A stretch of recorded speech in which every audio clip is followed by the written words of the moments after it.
Bismillahirrahmanirrahim. Assalamualaikum warahmatullahi wabarakatuh. Pemirsa Muslimah Daily yang dirahmati oleh Allah, segala puji bagi Allah yang telah memberikan kita kesehatan dan juga limpahan karunia-Nya sehingga sampai hari ini kita bisa menikmati kehidupan dan semoga kita semua dalam keadaan sehat selalu.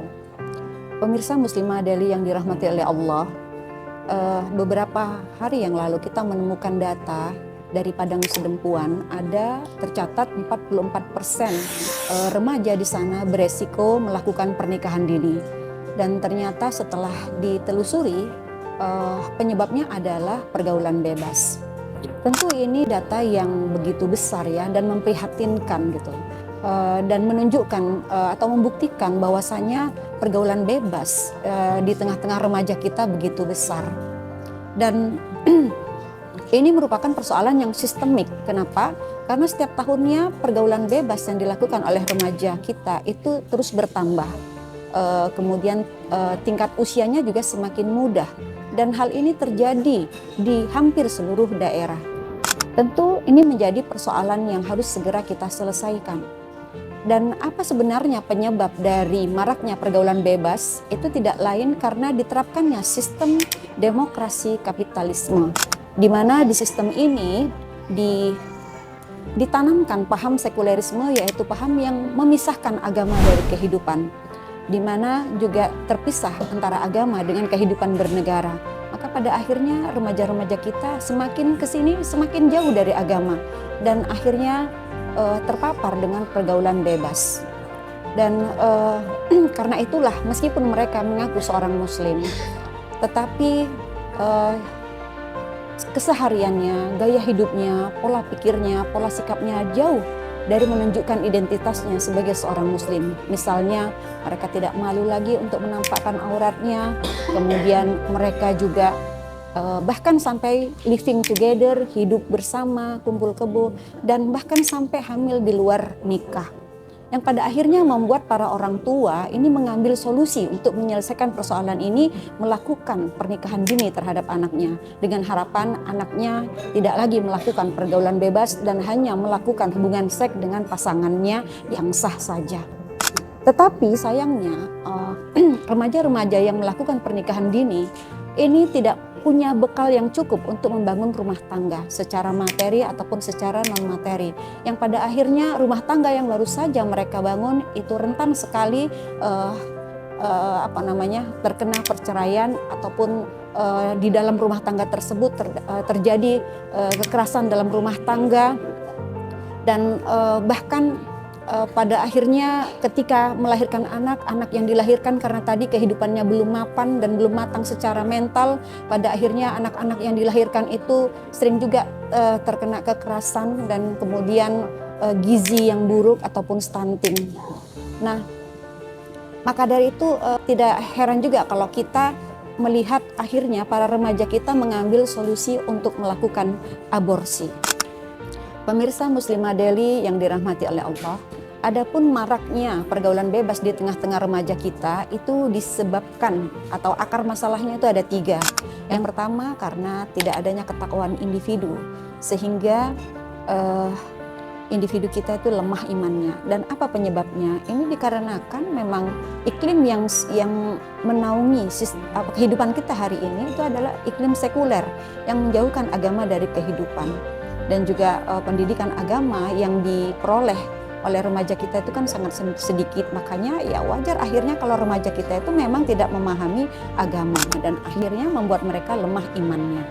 Kemudian yang kedua, lemahnya kontrol masyarakat akibat paham individualisme yang mengenai masyarakat akhirnya bersikap cuek ketika melihat perbuatan-perbuatan yang mengarah kepada pergaulan bebas.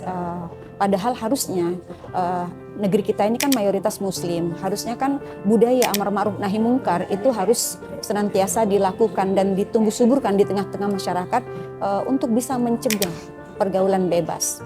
Nah, kemudian yang ketiga penyebabnya adalah diterapkannya sistem demokrasi yang di dalamnya itu mengusung paham sekulerisme dan juga liberalisme. Alhasil bagaimana mungkin pergaulan bebas itu bisa dihentikan? Bahkan demokrasi ini kan bergandengan dengan ideologi kapitalisme yang justru malah memang memanfaatkan kerusakan itu untuk jadi cari uang gitu kan. Bahkan sampai perzinahan itu pun dibisniskan, kemudian aksi pornografi itu bahkan diindustrialisasi yang menyedot banyak orang, akhirnya menjadi lapangan pekerjaan dan semakin sulit untuk bisa dihentikan. Bahkan karena di situ banyak manfaat yang diperoleh, nyaris mustahil untuk bisa dihilangkan bisnis-bisnis yang mungkar seperti ini. Lalu siapa yang bertanggung jawab atas maraknya pergaulan bebas ini?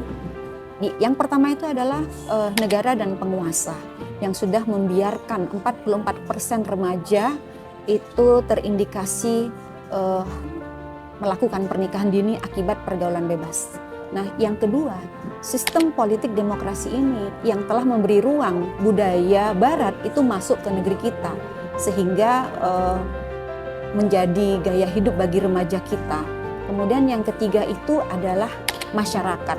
Nah, masyarakat di sini juga harus bertanggung jawab karena menerima atau menormalisasi gaya hidup pacaran dan juga menerima konten-konten yang rusak ya, yang ada di media sosial. Kemudian yang keempat itu adalah keluarga, karena keluarga lalai untuk mendidik anak-anaknya dengan pemahaman Islam. Nah, yang kelima itu yang harus bertanggung jawab adalah umat Islam.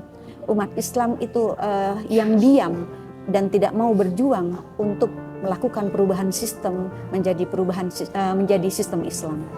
Bagaimana dengan sistem Islam? Tentu sistem Islam punya kemampuan untuk menyelesaikan maraknya pergaulan bebas di tengah-tengah masyarakat kita.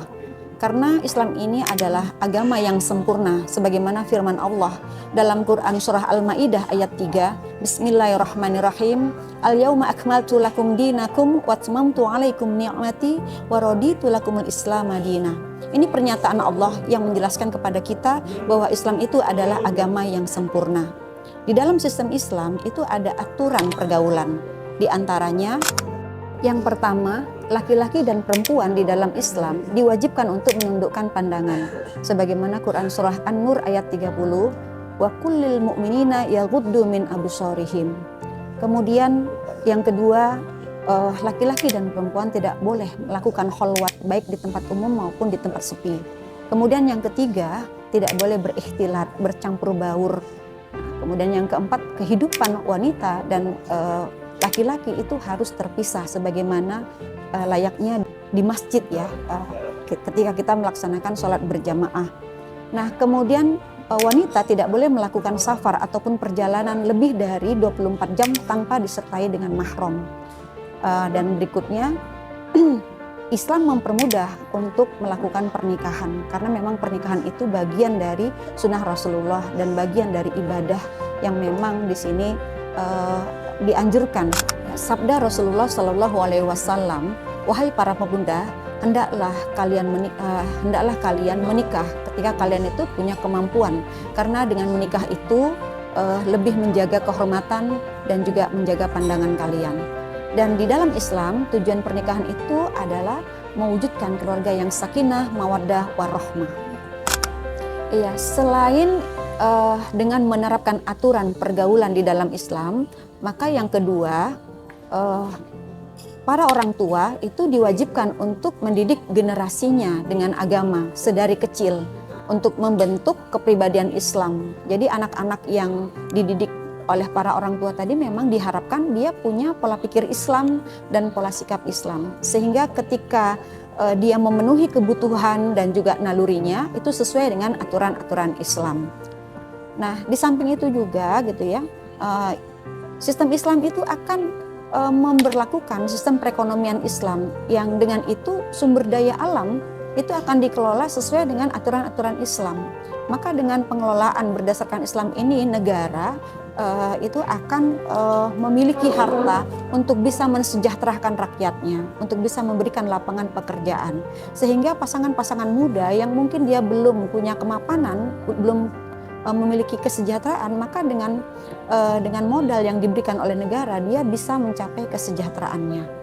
Nah, kemudian berikutnya di dalam Islam juga sistem Islam juga nanti akan menerapkan sistem sanksi. Jadi bagi siapa saja yang melakukan perzinahan maka dia itu akan dikenai hukuman rajam bagi yang sudah pernah menikah dan hukuman jilid bagi yang belum pernah menikah.